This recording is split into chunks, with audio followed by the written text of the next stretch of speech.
Welcome to another Garage Talk on the road. Bill Plock here with Brian the Glide Hayes in Victor, Colorado. Thanks for coming on the show, Brian. Oh, you're welcome. Glad to be here. Yeah, you guys are such gracious hosts up here in Victor. For those that don't know, Victor, Colorado is, as a crow flies, what, 15 miles west of Colorado Springs? 45 miles. West? 45 miles from Colorado Springs. Oh, as a crow flies? Oh, as a crow flies, yeah, probably less than 15. Yeah. Okay. Because I came up the dirt road this morning. I think that dirt road from the beginning to the end is 28 miles. Yeah, it was a cool drive. Old Stage It's was beautiful. Awesome. Yeah. Beautiful. I mean, we're here on a bike adventure, sort of, but I couldn't help but want to talk to you about this hockey rink that I saw last summer. And we can talk a little bikes too, because I know you ride your bike here. Yes. You must ride a lot, I take I it. ride all the time. Is that your favorite thing to do almost, besides hockey? Well, when the hockey season ends, biking season starts. Yeah. So. How much do you ride? Well, my friend and I, we got into bike packing. You're familiar with sure. that? Yeah. And we've been nipping away on the adventurous cycling Great Divide route. Oh, yeah. So we've gone, over the last few years, we've gone from Steamboat Springs to Antelope Wells, Mexico. Really? Yeah, 1,200 miles. So we ride all the time. Apparently. I bet you have a lot of stories about that kind of adventure. Yes. How many nights out was that? That last one that we did, the last segment, to the Mexican border, was from Grants to Antelope Wells, and it was 400 miles, and I think we took one day off, and it was 12 days. Wow. Camping out, bringing all your... Is that like single track or more gravel? More double track, Forest Service, gravel roads. Okay. What's your bike of choice? Is it the Salsa? I actually have a little bike shop, and I have a dozen bikes, so it's whichever one I'm riding. What do you mean you have a bike shop? I have an old garage at my place, and years ago when I really started getting into bikes, I figured better learn how to work on them. So okay, I got a bunch of tools, and I work on Mark's bike, Mark Purdue's bike. Yeah, that's how we got here. Are you kind of the only shop in town? Yes. So everybody comes to I got a big toolbox, and people who ride bikes are welcome to come and use my tools. Oh, that's awesome. Okay. So, I have a lot of favorite bikes. I like that Salsa out there, obviously. Yeah. But I have some really nice European road bikes. A Mossy, a Chanelli, Raleigh Professional, a Bob Jackson. Bob Jackson, I don't know that one. Oh, that's an English bike, and it's a track bike, a beautiful bike. Do you ride any of the roads up here? Do you ride road bikes? Yeah. Up down by Cripple, up to Cripple, the loop to Cripple? Yeah, back way to Gillette. You came out on that onto the asphalt off the Go Camp Road. Yeah. And you took a left and brought you to Victor. If you would have taken a right, that goes past through Gillette Flats and comes to Highway 67. And it's a great bike ride from Victor out to, it's about 15 miles. I wondered where that went. Yeah. It's all paved? It's all paved and it's flat. Really? Yeah. It goes. Oh, I got to come back now. Well, definitely. Damn. I want to come back and ride with you this summer sometime. Oh, for sure. That's cool. So do you ever ride, and you were telling me earlier you go down Phantom Canyon up Shelf Road. We do that every second Saturday of May. We've been doing it for over 20 years. How many miles is that?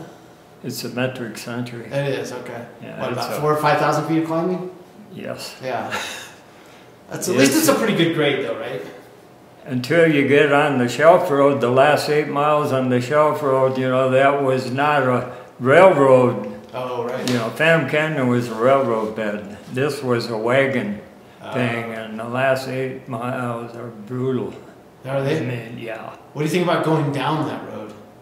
Yeah.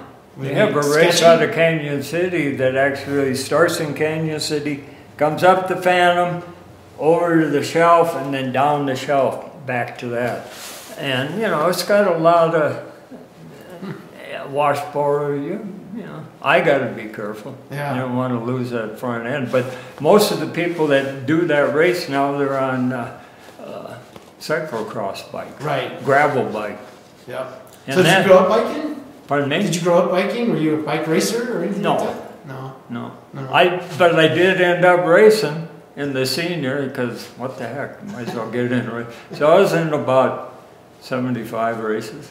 Okay. Yeah. When Road did you- races, you know, I was a member of United States Cycling and Oh, cool. and then Norma and that, and you know, I owned last place in my in my age division because I didn't start till I was in my early 30s or Okay. late 30s, and you know, you're already, you know, it's kind of, yeah.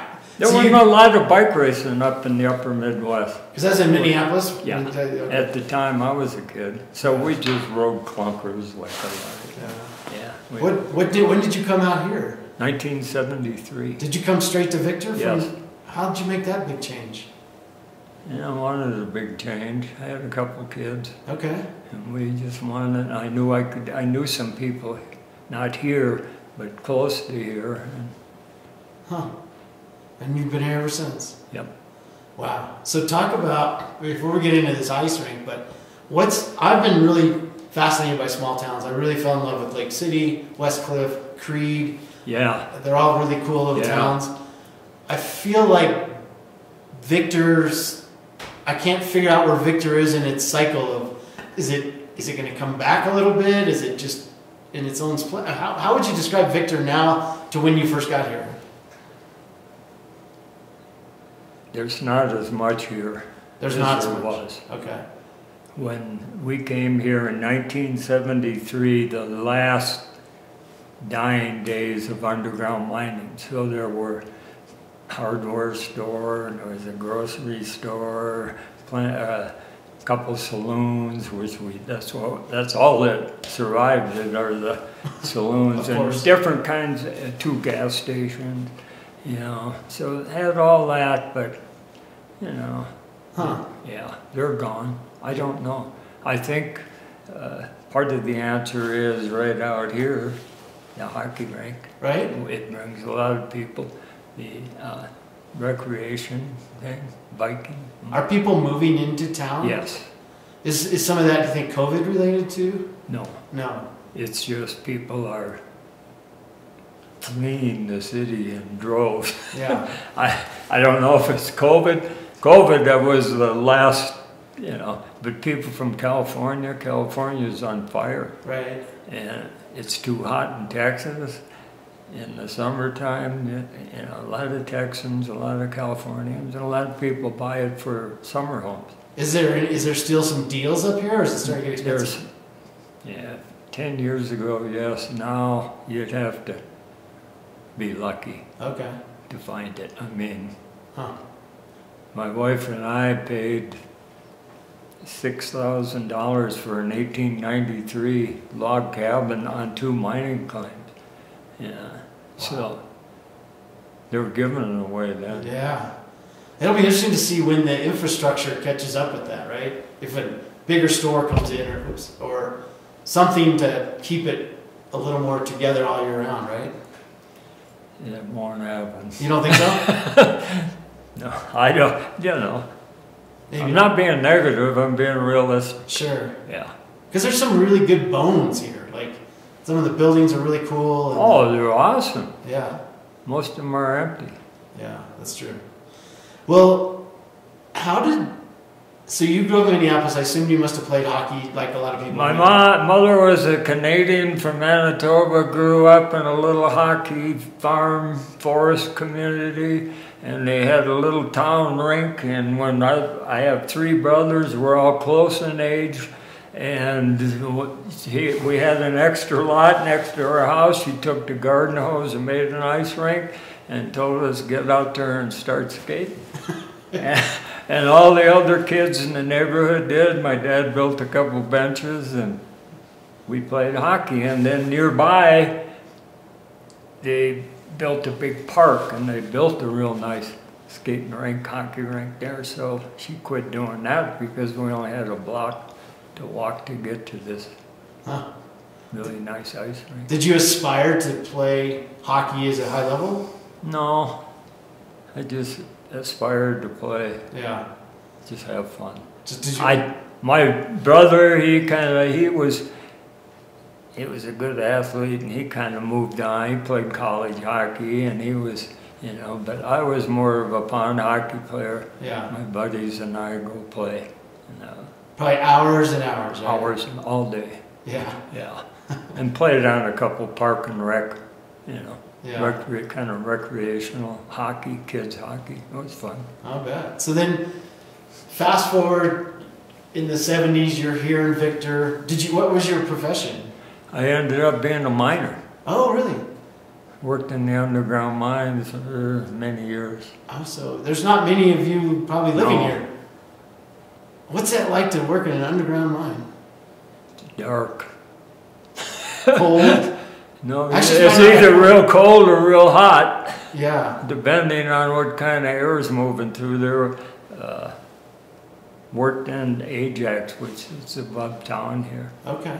And that was, the bottom of the Ajax was 3,300 feet deep. Wow. So it was hot down there. And the stopes down there was 100 degrees, 100% humidity. Wow. So would you take like an elevator down to your shaft to work? Riding a skip. That just terrifies me to think about. Was that scary? No. No? And what was your job? I was a miner. Like drilling, running pneumatic machinery. Okay. Muckers, stopers, jacklegs, slushers, whatever they had, tuggers. It was all air, tried to move everything with air equipment. Okay. Electric locomotives. Huh. How many hours a day did you typically work? 8. Okay. They were 8 hours. 8-hour days. Yeah. Collar to collar. From the time you get on till the time you get off was 8 hours. And, ate your lunch down there at the bottom and... if you had time. Yeah. I had a partner there. We ran a long hole machine back on the north bobtail and an old drift that they were back there looking, hoping to find some stuff that the old timers missed. And, that I'd be running the drill and he'd be sitting over there with the water pouring on him, eating his peanut butter and jelly. And then he'd say, "Hey, Brian, your turn." I'd go over there, do the same thing. But a lot of times there was so much to do, we really, we ate and whenever we could. Forgive me. I've never mined. I've never really been in a mine, other than a tourist thing, right?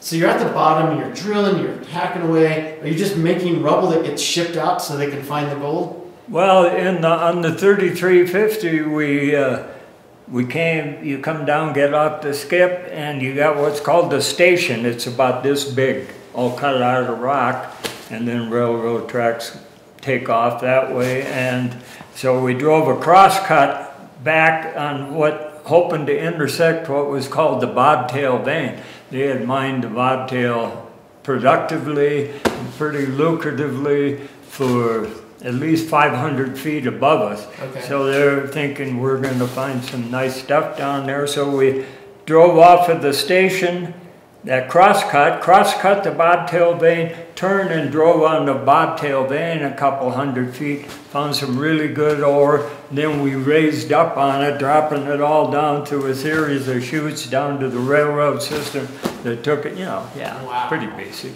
So it's like a honeycomb up there, right? Yeah. Like just tunnels everywhere, right? Yeah. Like miles and miles of... Yes. Wow. That sounds like really hard work. It is. I can't even imagine. It is hard. Yeah. Did you like it? Yeah, I loved it. Man. Did you? Yeah. Being underground down there, nothing like it. There's a couple of hard rock miners that are going to be coming here. So what's it like when you're at the mine? Do you see this vein of gold? Can you Not of gold. This is a telluride ore. The gold is actually mixed in with other minerals, metals, and it isn't even a gold color. It takes a process. You can bring the gold out with heat, heat it up real hot and burn off the baser metals and leave the gold. Okay. There's several, crush it and, treat it with chemicals. So that's what tellurite ore is a type of ore. It's tellurium. It's Tellurium. gold and silver and platinum and copper and iron, but they're all mixed together in varying amounts. Mostly gold in this particular. Huh. It's rare. It's only mined in maybe 3 places in the world. That's why the word telluride. Now I know what telluride means. They mine something similar, similar. Huh. And so you grew up playing hockey. Your mom kicked you out of the house every day to go play hockey. Yeah. And then fast forward 50 some years, and you're in Victor. Did you always play during your adult life, or did you just start playing again? No, I got interrupted with things that people get interrupted with. Yeah. I had got married when I was real young, my early 20s. We ended up having 2 kids there, and I didn't play. Worked all the time. Yeah. So when the Ajax closed, that was the key, because all of a sudden, what are we going to do in the winter? We got laid off, so there was a little pond down here. Well, let's strap on the skates. I came down once, and my friend who was laid off also, Gary, you'll meet him. He's a hard rock miner. We worked together for some years. Okay. And he was down here in this little pond, and Rosemary and I were walking by. It was Christmas Day, of all things. He was there with his wife. And he was skating around, and he had a broomstick and an old Tonka toy wheel. And he's skating around, batting that around, and I walked by and said, "Hey, that looks like fun. Gary, can I borrow your skates?" "Yeah." So I put on the skates, and I go skating out there, and it was like, God, how did I ever stay away from this for so long? Yeah. Because I was a halfway decent skater. So that next week, both Gary and I, we had kids that were getting to the age where they like it. I have a son now. And we went down to Goodwill and bought some old hockey sticks and old skates and started playing hockey. Wow. And keep making it better. And that was on a pond. It was only a pond. Okay. At the time. And then you told me before we started, so we're in this rink, and we'll take some pictures of this. I may even walk out with the thing running just so people can see it. But there was you kind of built a rink, just a really sort of homemade rink. For how many years did that exist before you went to build this one? Well, before we built this one, we've been at it since 1985, and this is 8 years old. Okay. Okay. So most of that, 35 years. Yeah. So it's been a real thing up here playing hockey for quite a while. Oh. Yeah. Yeah. We have developed some great hockey players with these kids, and all we did was open the door for them, and then they took over. That's so cool. They live down here. You'll see some of them, now they're older. Yeah. They're in their late 20s, 30s, maybe even 40 now. So this really is a real life Mystery Alaska sort of thing. Yeah. Like you guys started this just wanting to skate around, and you built a culture of hockey with kids up here. Yes. That's so cool. Yeah. That's so cool. These kids, we even have, some of these kids had our Victor Penguin logo tattooed. They got it tattooed on their calf muscle back there. Yeah. So the Victor Penguins, when did they actually start to be a thing? Late 1980s. There was a group of people in Cripple Creek, and they called themselves the Zone Rangers. That's good. So we needed a name. We became the Victor Penguins, and then whenever we could, we'd have little matches. Okay. They were pretty primitive. Nobody had any equipment, but we had a lot of fun. Is there still a team based in Cripple Creek? No. We incorporated them. They got tired of us whipping up on them. so they ended up, the ones that wanted to continue playing ended up playing with the Penguin. So do the Penguins travel? Do you guys go play teams across the We have. Yeah. But not much. Yeah. Yeah. We send a team, Creed has a pond hockey tournament in March. Oh, really? Somewhere in there. So usually we send a team up there, some of the younger guys, because one of the Penguins his folks have a cabin in South Fork. So, got it. So they go over there and drink 1,000 beers. They got in the championship round last year. So is it pretty competitive hockey? In Creed? In Creed, is that tournament pretty competitive? No, it's more like what we do here. Yeah. Varying levels. Yeah. More of a big party. We just had our tournament here Saturday. And who came to play? People from all the people that come on a regular basis. Okay. Do sometimes like Mark Purdue, who I know up here and has a soccer camp, do youth hockey teams come up here and play or anything like that? We used to do that, but not much anymore. Okay. So we had a junior team come up here.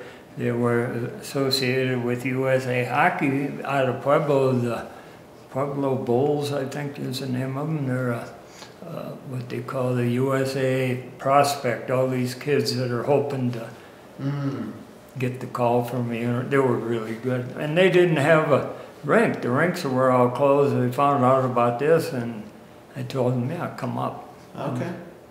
So tell me how you went from a kind of a homemade rink to, this is a really pretty cool facility. Like, it's first class, you got boards, you don't have a compressor, it's all just water that freezes on its own. But you have a Zamboni, you have this locker room.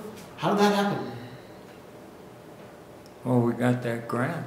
But what was the impetus to do that? Well, when we got, starting at the beginning, we got tired of fishing pucks out of the snowbank, so we figured out a way. We went to the county because the county park and rec director was a hockey player. Okay. So we went to a little meeting. They gave us $200 to buy some rough cut 2x10s, which only stuck this far off the ice, but it made all the difference in the world, And then Matt and I, he'll be here tonight too. His dad lived right up here, and he had an old barn that was falling down. He said, "You guys can get all the 2x4s out of that," and then we built a framework. Okay. Dug all the holes by hand. Took us a whole summer, and we only worked when we could because we both had somewhat of a job. Yeah. And then we cut plywood in half, so now the boards are this high. Okay. Which was better. And then we built them a little higher. They were 4 feet. They were regulation boards, and we used that for many years. But then we got Deb Downs came. She was a woman that grew up in Victor, went to school here, but she went off and got an education and got a job with the state, and part of her job was grant writing.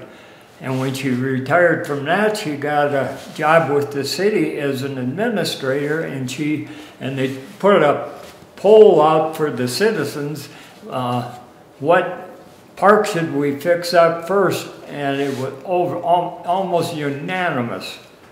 Fix that rink up, man. This is the only thing we got going. And so she put her grant writing efforts into getting that, and then we built this. That's amazing. Yeah, we'll get some footage of this rink because it's a nice ice rink. And it is. We're really proud of it. Yeah, and it's so. I'm letting the fire go off. Oh, sorry. Let me throw. Oh shoot. So, yeah, we're pretty proud of it. Everybody is. I'll do a little walking around here while we're doing this. Soaking the fire in the locker room. So, if you want to get an idea what the old rink was, the old warming house is on the other side. I saw that. It's pretty basic. I wondered what That's that what we had. We got tired of freezing our butts off, getting our equipment, because we'd have to sit in snowbank. So we built that, put a wood stove in it, and that's what that was our change room for years. So now you have, we'll finish up here in a couple seconds. I know you want to get your stuff on. But I want you to come out skating. Yeah, I'm gonna. Yeah. Oh, cool. So once this was made, and did it change things? Did it get even more people coming to play from further away? I think somewhat, but we were crowded before we built this. This just made it better. But now it's a nice rink, as you said. Really a nice facility. The word is, it's out. People that would never have come. Yeah. There's 3 or 4 of them out there right now, and I've seen them a couple times, but I don't even know where they're from. You know, they're not from Victor. They're all good skaters too. Huh. Yeah, that's looking. That's amazing. And you play. Where's the name, the Glide? Where'd that come from? Oh, one buddy, Gary, he had to give everybody a nickname. Does that mean you're the smoothest skater? Yeah, I was pretty smooth at one time. Yeah. Next to you is Tim Toe Drag. That's my son. That's your son. I see the last name's the same. You got Dog. You got the Zipper. You got the Brewmaster. The Caveman. The Flash. Oh man, I need to move up here so I can get a nickname. That's really great. So how many, what'd you say, about 20 people is kind of a core group that come and play? Yes. Yeah. It's not a good number though. It is. How many people live in Victor? I think about 400. That's a pretty respectable turnout. Yeah. Huh. Victor's hockey town, Colorado, is it not? Well, it is. We think so. Yeah? Yeah. Huh. Hockey's big in Colorado, though. Kinda, yeah. All the ski areas have hockey teams. True. Yeah. And then Mark moved up here and started building some soccer culture. Yeah, that was nice. Kind of nice, kind of a two-seasonal thing, right? Yeah. And I think they come and use it in the summer, don't they, for some soccer? They do. Okay. So what's spring for you like when do you guys finish skating? Mid-March. Mid-March. You know, then we still can get a lot of the snow and then a lot of mud. So that's when I usually get the road bike out, because the asphalt out to Gillette, you know, it's nice and dry and it's fairly warm. Okay. Bundle up. So you're just active all the time. You gotta be. You are too, if you're a triathlete. Holy buckets, man. Maybe we should do a duathlon up here, right? We could do a run bike. You know, I'm more into biking. You know, I'm not a runner. Yeah. And that stuff, but that's fine. Yeah, that's a good idea. There are people up here that do both of those things. A lot of ultra runners, right? Yes. Yeah. Yeah. It's hardcore people up here. Yeah. How would you describe the culture of Victor? Rough and tough. Rough and tough. Yeah. Yeah. They're really good people here. Yeah. The people that have been here for a few generations. They've seen it all, you know. What do you love most about it? The town? Yeah, living in it. Well, the biking and the hockey. And it's pretty quiet.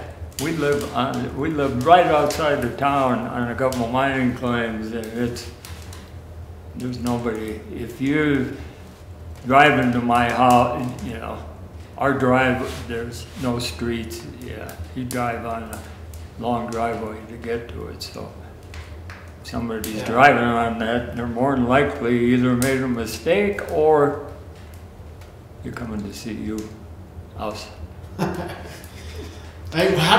Explain real quick so Cripple Creek just up the road we know has gambling. It's a completely different sort of town. How come, did Victor want gambling back in the day, or how did that come to be like that? don't want to be negative about certain things, you know, and thank God Victor did not get it. Yeah. Because that, unfortunately, and they're finding out, in Cripple Creek, they put all their eggs in one basket. Yeah. And they keep trying new things like unlimited steaks, open 24, you can serve liquor 24 hours on and on, these things. And unfortunately, they don't work. When you were here in the 70s, there was obviously no gambling in Cripple Creek. Were the two towns pretty similar? Very. Yeah. Cripple Creek had a family-oriented 4-month, 5-month, maybe tour season. Okay. And it was packed with people. Yeah. Ice cream cones and Right. you know, souvenirs and so on. Did Victor have that? Not as much. Yeah. No. Victor was still, in those days, there were a lot of hard rock miners still living here with families. Okay. And it, you know, if you wanted to work then, and were willing to work hard and mind going down in those hellholes, you could work. You could, okay. Yeah. And there were quite a few hard rock miners living. You know, if I say 25 or 30 of them, that was a lot. Yeah. Because they all had an income, most of them had families and so on. Is there still any mining hard rock? Not underground, Nothing. very little. There might be a taste or two. Here comes Matt right here. Hey, hi, how are you? This is Bill, this is Matt.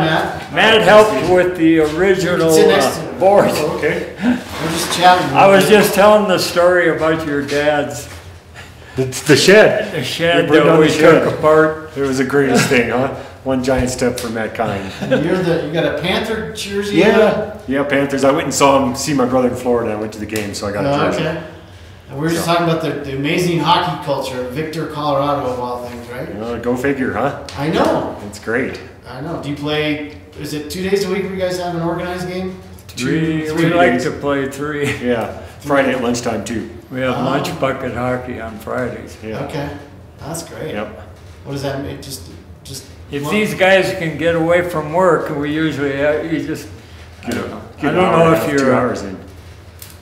Huh. a hockey NHL fan, but the old North division, they used to call those guys the lunch bucket Okay. division because they were hard-working hockey That was it. players. What do you do for a living up here? Carpenter. Okay. Well, in houses around town. Yeah, yep. Okay. I've seen people. He built this place. Okay. Yeah, finished it. What's Yeah. I saw some people fixing up some houses just up from where I'm staying. Is there more of that happening?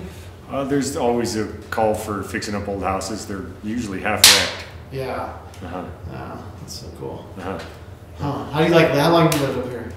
40 years, 43 years. 43? Yeah. So you were like a little Kid, yeah. I moved up here when I was little. Don't have much memory before that. Okay. Where'd you go to school? Here at Cripple Creek.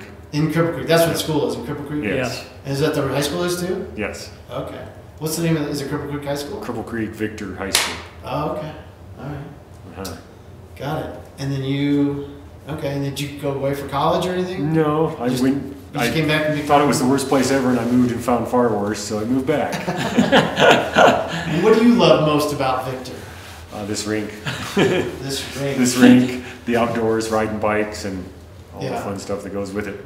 Do you do this gravel riding with Brian? Yeah, yep. And do the Phantom Canyon? And I've never done the Phantom up the shelf. It's too far. Okay. I'm scared. I'm gonna come do it. I think. He's really a good rider too. All right. Mountain. But Yeah, Oh. yeah. yeah. So bikes, hockey. There's probably beer in town. What's Hiking, more? hiking, What and else? beer. What else would you need, right? That's it. Well, and Victor under watershed owns a lake up on backside of Pikes Peak. If you're a property owner in the town of Victor and you're paying for a water tap, you can be a member. And it's the most beautiful alpine lake, and that alone is come on for somebody to want to buy property. I've had people, a guy came down here for the tournament, brought his son who was playing AAA midget hockey, goaltender, real nice kid, really good too. And he said, we want We want a I house. was looking for places. And I said, the hockey rinks, there are people in town, the reason they bought the place is because of this rink. Huh. Even if they're not their primary resident. Yeah. They come up and spend a weekend and do this. Right. Yeah. I love it. I just love it. This is so much fun. Well, thanks for coming in and chatting for a second. Sure. And we've had a good discussion. I want to get out and get my skates on and try this rink out. And thanks, guys. Well, I kind of feel bad about doing this because now everybody's going to come up and check it out. I mean, this is like a great secret. Well, in a way, we're starting to get a little nervous. I bet you are. Yeah, they had this big article in the paper a year ago. Oh. They had... so I'm not the smart guy that figured... Oh, dang it. And I don't know. Every few years we make the paper, so... Yeah.